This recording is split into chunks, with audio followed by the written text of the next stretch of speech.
Bien-aimés, je vous exhorte, comme étrangers et voyageurs sur la terre, à vous abstenir des convoitises charnelles qui font la guerre à l'âme. Ayez au milieu des païens une bonne conduite, afin que, là même où ils vous calomnient, comme si vous étiez des malfaiteurs, ils remarquent vos bonnes œuvres et glorifient Dieu au jour où il les visitera. Soyez soumis, à cause du Seigneur, à toute autorité établie parmi les hommes, soit au roi comme souverain, soit au gouverneur, comme envoyé par lui, pour punir les malfaiteurs et pour approuver les gens de bien. Car c'est la volonté de Dieu, qu'en pratiquant le bien, vous réduisiez au silence les hommes ignorants et insensés. Étant libres, sans faire de la liberté un voile qui couvre la méchanceté, mais agissant comme des serviteurs de Dieu. Honorez tout le monde, aimez les frères, craignez Dieu, honorez le roi.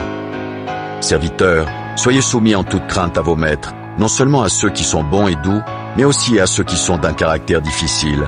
Car c'est une grâce que de supporter des afflictions par motif de conscience envers Dieu quand on souffre injustement. En effet, quelle gloire y a-t-il à supporter de mauvais traitements pour avoir commis des fautes? Mais si vous supportez la souffrance, lorsque vous faites ce qui est bien, c'est une grâce devant Dieu. Et c'est à cela que vous avez été appelés, parce que Christ aussi a souffert pour vous, vous laissant un exemple, afin que vous suiviez ses traces.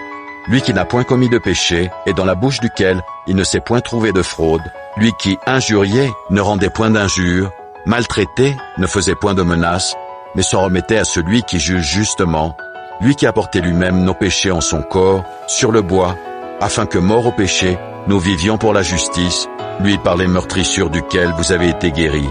Car vous étiez comme des brebis errantes, mais maintenant, vous êtes retournés vers le pasteur et le gardien de vos âmes.